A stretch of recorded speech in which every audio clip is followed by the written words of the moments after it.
సామాజిక న్యాయం కోసం గళమెత్తిన సామాన్యుడి స్వరం కాపునాడు.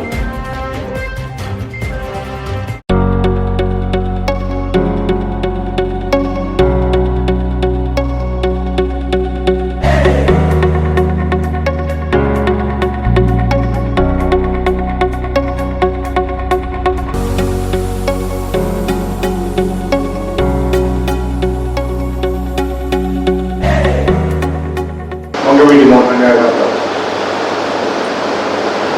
1974 చిన్న పాయింట్ 73లో చిన్న పోలీస్ కేసులో మైడోన్ పోలీస్ స్టేషన్ వెళ్తే అక్కడి నుంచి నాకు రంగా గారి అటాచ్మెంట్ రావడం 74 నుంచి అంత కంటిన్యూగా ఉన్నాను. కాకపోతే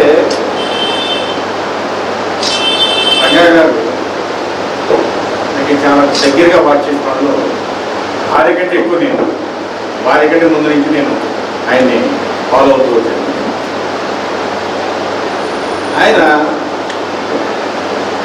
ఒక 2-3 పనులు చేశారు ఇది నేర్చుకోవడానికి. ఒకటి అల్లూరి సీతారామరాజు గారి జీవిత చరిత్ర.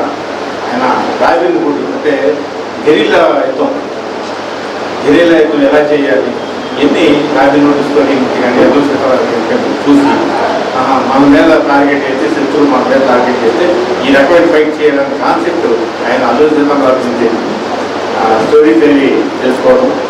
అలాగే రాజకీయం నేర్చుకోవాలంటే ఎవరి దగ్గరికి వెళ్తే ఎవరు మనం తప్పుగా చూస్తారని చెప్పేసి అప్పుడు రామానంద సాగర్ మహాభారత సినిమా టీవీలో సీరియల్గా వచ్చేది ప్రతి ఆదివారం 10 గంటల. ఆ సీరియల్ పెట్టుకొని ఆ టైంలో ఎవరిని ఎంతో మాట్లాడుతున్నా ఏకదీక్షతో మహాభారతం దీన్ని అబ్జర్వ్ చేస్తూ రాజకీయ వ్యవహారాన్ని ఆయన మహాభారతం చేశారు. అందుకే నేను రంగా చిన్న మాట చెప్తుంటాను, రాజకీయం చేయాలంటే మహాభారతం చూడాలి, మాటలు నేర్చుకోవాలంటే మాయాభద్ర సినిమా చూడాలి. మాయాభద్ర సినిమాలో డైలాగ్ ఉన్నాయి. అలాగే ఇలాంటి వ్యక్తి అంటే రంగా గారి గురించి చెప్పాలంటే ఏడుపుతో కూడిన బాధే మాకు ఎందుకంటే దగ్గర చూసాను. అంటే ఒక ఎమ్మెల్యే స్థాయిలో ఉండి తిండికి ఏడ్చాడు, నిద్రగా ఏడ్చాడు, ప్రత్యక్షంగా చూస్తున్నాడు నేను. ఆఖరికి మురళీ కేసులో ముద్దాకి ఉండి కోర్టుకు సరెండర్ అయ్యేటప్పుడు అర్ధాకతో వచ్చి కోర్టులో సరెండర్ అయ్యాడు. అది ఎలాగంటే నేను మమ్మల్ని నన్ను వ్యక్తిని ఇద్దరిని గుంటూరు రమ్మన్నాడు. గుంటూరు నుంచి అరండాపేట పోలీస్ స్టేషన్ పక్కన ఉంటాడు, మా ఇన్స్పెక్టర్ కలుస్తాడు నమ్మన్నాను. నేను వస్తాను ఏం చెప్తాను. సరే మేమిద్దరం నేను ఏడుగురు రామరాయణ ఇద్దరం బండి వేసుకొని వెళ్ళి అరండాపేట పోలీస్ స్టేషన్ పక్కన. అప్పుడు రంగా గారి గురించి వ్యాసు విపరీతమైన చర్చ చేస్తున్నాడు. ఆ టైంలో ఆయన మేము అక్కడ ఉన్నప్పుడు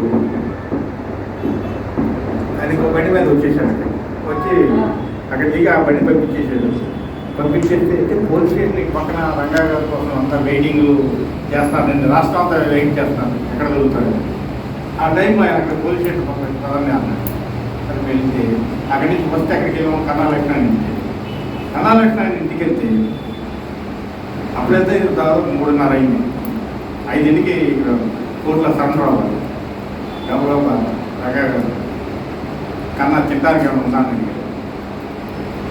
ఎంత అనీజీ పొజిషన్ అంటే ఆ రోజు అక్కడ కన్నాలక్ష్మణ అన్నాలు అయిపోయిందంటే కొద్దిగా అన్నంలో పప్పు ఉందండి, అదే పెట్టుకోండి. అంటే ఒక ఎమ్మెల్యే స్థాయి వస్తున్నాడంటే ఎలాంటి భోజనాలు పెట్టి ఎలాంటిది మిగిలిపోయిన పప్పు మిగిలిపోయిన అన్నం పెట్టి ఆ రోజు అక్కడి నుంచి వచ్చి కోర్టులో సరెండర్ అవ్వడం, అక్కడి నుంచి అన్ని అందరికీ తెలిసిపోయింది. అంటే ఒక ఎమ్మెల్యే స్థాయి మనిషి తిండి కట్టడం, నిద్రకంటే మేము రంగా గారు ఢిల్లీ నుంచి వస్తున్నాం. ఖమ్మం అనేది ఒక పెద్ద కోట రంగా గారి. విజయవాడ ఎలా కోట, ఖమ్మం కూడా అంతే అదే కోట. అందుకనే రంగా గారు ఖమ్మం జిల్లాలో పాలన పెట్టిన తర్వాత కమ్యూనిస్ట్ కోట పైపోయింది. ఇవాళకి అది కమ్యూనిస్ట్ పార్టీ జెండా రంగా గారు అడుగు పెట్టేంత ఖమ్మం టౌన్లో తమ్ముడు జెండా ఎగరలేకపోయింది. అంత బలమైన పునాది ఖమ్మం జిల్లాకి. పోలీసు మొత్తం విజయవాడ పోలీసు అంత ఖమ్మం వచ్చేసి ప్రతి వరంగల్లో దిగి మాకు వేరే ఫోన్లు చేసి మమ్మల్ని ఇక్కడ వచ్చి నేలకొండ రోజు దగ్గర వరంగల్ లారీలో వచ్చాడు మనిషి. ఒక ఎమ్మెల్యే లారీలో ఒక ప్యాసింజర్ లాగా వచ్చి నేలకొండపల్లి దగ్గర మాతో పాటు జీప్ ఎక్కి ఎప్పుడు నైట్ 9 వచ్చిన తర్వాత మేము వచ్చిన కోదాడ దగ్గరలో ఉండగా అప్పుడే రోడ్డు మెయిన్ రోడ్డు సైడ్ అంటే వారపడ వదిలేసిన రోడ్డు ఉంది. మాకు నిద్ర వస్తుంది, సూర్యం 1 గంట పడుకుంటానండి. సూట్ కేసు లుంగి నేల మీద వేసి పాడిపోయిన రోడ్లో సూట్ కేసు తల కింద పెట్టుకొని 1 గంట పాటు కుర్రోడు రాయి వేసుకున్న కుర్రోడిని కూర్చోబెట్టాం. ఎందుకు ఆ పొదల్లోంచి పాములు వస్తాయేమో, మనిషి అలిగిటి ఉంటే రావని చెప్పి ఒక కుర్రోడు అక్కడ పెట్టి మేము బళ్ళు అక్కడ రోడ్డు మీద బండి ఆగిపోయినట్టు బాగినట్టు ఎత్తి రిపేర్ ఉన్నట్టు పెట్టి అక్కడ కూర్చొని 1 గంట పోయిన తర్వాత ఆయనే లేచి వెళ్దామా అని అంటే ఎన్ని దగ్గరగా చూస్తున్నాడు కాబట్టి అది గురించి చెప్పుకోవాలంటే ఏడుపుతోనే గిరైంది. కాబట్టి ఒక ఎమ్మెల్యే సిండికేట్ చేయడం రోడ్డుగేట్ చేయడంటే ఇదే పరిస్థితి. ఈ పరిస్థితుల్లో రంగా గారి గురించి ఎంత చెప్పినారు. అలాగే మా ఆటో సినిమా గారు రాముడు మంచివాళ్ళు అంటే ఏం చెప్పినా చిన్నగా చెప్పడం. ఇందాక ఆయన చెప్పిన ఉదాహరణ ఏంటంటే విజయవాడ రాజకీయాల్లో పర్వతమైన ఉపేంద్ర ఒక దరిద్రమైన సగం. విజయవాడలో బిర్యానీ పొట్టాలు మందుబాటులు అలవాటు చేసిన వ్యక్తి పర్వతమైన ఉపేంద్ర. ఆయన మీద కార్యకర్తలు అంతా రివర్స్ అయింది. దూరంగా వెళ్ళిపోతుంటే ఎమ్మటే ఉపేంద్ర అల్లుడు రూపాయన రాజగోపాల్ ఇచ్చి ఉపేంద్రకి వ్యతిరేకంగా నేను ఉంచుంటానని చెప్పి వచ్చింది. ఉపేంద్ర వ్యతిరేకించే వర్గం అంతానే రాజగోపాల్ లాక్కొని రాజగోపాల్కి ఎంపీ సీట్ ఇవ్వగానే ఫస్ట్ రాజగోపాల్ వెళ్ళి ఉపేంద్ర కాడికి దండం పెట్టి ఆశీర్వాదం తీసుకొని మనం అంతా ఒకటి అని చెప్పాడు. అది చెప్పడానికి ఆయన చాలా ఇబ్బంది పడ్డాడు. ఇండైరెక్ట్గా చెప్పాలి అలా పెట్టి ఇలా చెప్పాడు. కానీ ఇది వాస్తవం. అంటే శత్రువు ఎప్పుడు మన పక్కనే ఉంటాడు. కాబట్టి ఇవాళ విజయవాడ ఏ రాజకీయం చూసినా సరే ఒక 5 సిండికేట్లు ఇస్తారు. ఆ సిండికేట్ ఇవాళ విజయవాడ రాజకీయాలను కానీ వ్యాపారం అన్ని చేస్తారు. అందుకని దాంట్లో తెలుగుదేశం వాళ్ళు ఉన్నారు, వైసీపీ వాళ్ళు ఉన్నారు.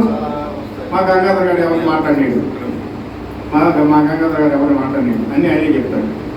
కాబట్టి అలాగ అన్ని పార్టీ వాళ్ళు కలిపిన 5 సిండికేట్లు ఇవాళ విజయవాడ రన్ చేస్తాయి. ఒక సిండికేట్ ఫామ్ చేసింది.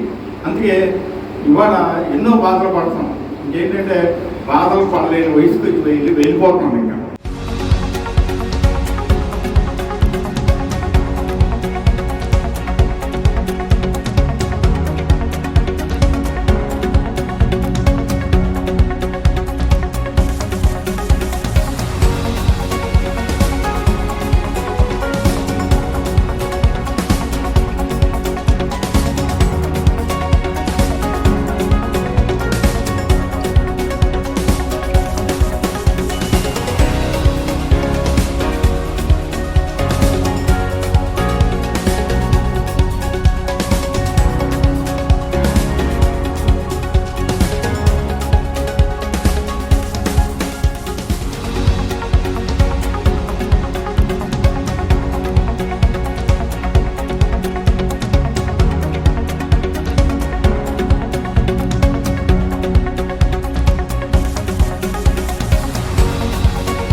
Please subscribe our channel.